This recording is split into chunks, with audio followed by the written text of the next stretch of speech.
باپ بھی بیٹے کو تانا دے کر معاف کرتا ہے، لیکن رب العالمین اپنے خطا کار بندے کو تانا بھی نہیں دیتا، معاف کر دیتا ہے۔ نعرہ تکبیر۔ حدیث قدسی رحمت عالم صلی اللہ علیہ وسلم نے فرمایا، میرا رب کہتا ہے جب کوئی بوڑھا گناہگار شرمندہ ہو کر میرے در پہ آئے، وہ بوڑھا جس کی جوانی چونچلوں میں گزری، جس کا شباب علل تللو میں گزرا، نشہ تھا شباب کا، ترنگ تھی جوانی کی، دولت کی مستی تھی، برادری اور پارٹی کا غرور تھا، رگوں میں گرم گرم خون کی روانی تھی، دولت کی فراوانی تھی، ساری زندگی بغاوت میں گزار دی، ایک بار بھی میرے در پہ سجدہ ریز نہیں ہوا، نامہ اعمال میں ایک بھی سجدہ نہیں، ایک بھی نیکی نہیں، لیکن اب زندگی کی شام ہو گئی،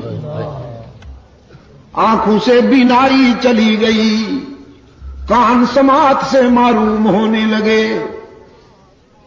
زبان میں لکنت آ گئی، دانت گر گئے، سر کانپنے لگا، بالوں میں سفیدی اتر آئی، بیماریوں نے یلغار کر دیا، معدہ کچھ ہضم نہیں کرتا، کمر جھک گئی، پاؤں کانپنے لگے، ہاتھ لرزنے لگے، اولاد نے بھی نگاہیں پھیر لی، لوگوں نے بھی رخ پھیر لیا، اور سب سے بڑا حادثہ جیب خالی ہو گئی۔ ساری دنیا سے مایوس ہو کر یہ بوڑھا باغی، یہ بوڑھا گناہگار رات کے اندھیرے میں سب سے چھپ کر اللہ کے در پہ روتا ہوا آتا ہے کہ تنگ دستی کے جو عالم میں گھبراتا ہوں، پر در غیر پہ جاتے ہوئے شرماتا ہوں، ہاتھ پھیلانے میں محتاج کو غیرت کیسی، شرم اتنی ہے کہ بندہ تیرا کہلاتا ہوں۔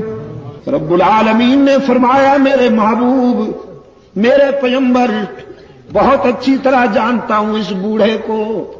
اس کے ماضی و حال کا ایک ایک نقش میرے سامنے ہے، لیکن آج میں اسے در سے اپنے در سے ٹھکراتا نہیں، مایوس نہیں جانے دیتا کہ مجھے اس کے سفید بالوں سے حیا آ جاتی ہے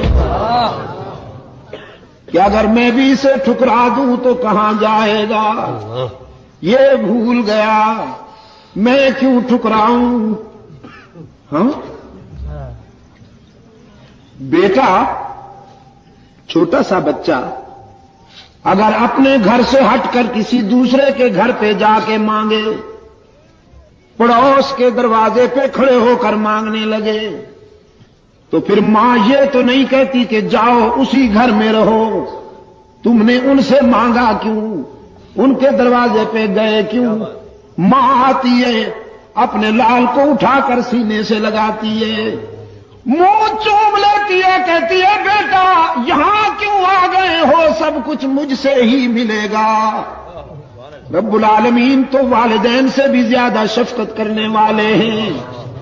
والدین بھی اپنی اولاد پر اتنی شفقت نہیں کر سکتے جتنا محمد کا خود